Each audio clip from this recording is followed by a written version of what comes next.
Bonjour, dans ce tutoriel, nous allons nous intéresser à la création de pistes dans Pro Tools. Vous voyez ici la fenêtre de mixage, elle est vide. La fenêtre d'édition ici, elle est vide aussi.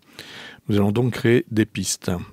Pour ceci, nous avons un menu, piste, nouvelle, mais vous voyez que nous avons un raccourci clavier. Command Shift N nous permet d'ouvrir une fenêtre dans laquelle le nombre de pistes, ici, est directement éclairé, ce qui nous permet de taper un chiffre ou un nombre. Derrière, nous avons le format du type de piste, piste audio, entrée auxiliaire, etc. La deuxième partie du menu sera abordée dans un prochain tutoriel. Il s'agit d'un hack de Pro Tools qui permet de créer des pistes template. Ce n'est pas prévu normalement dans le logiciel. Derrière, nous avons un menu qui permet de choisir le nombre de canaux.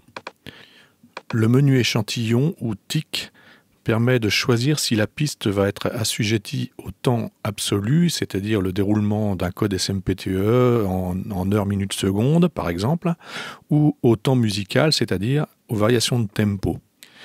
Derrière, nous avons une petite touche plus qui permet d'ajouter des lignes et donc de créer d'autres types de pistes.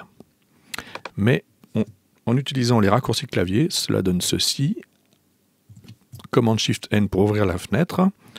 Directement taper le nombre de pistes souhaitées.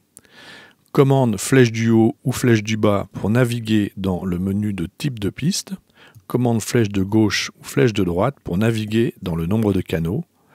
Ensuite, commande plus pour ajouter une ligne. Je vais en profiter pour ajouter une piste Master Fader en stéréo.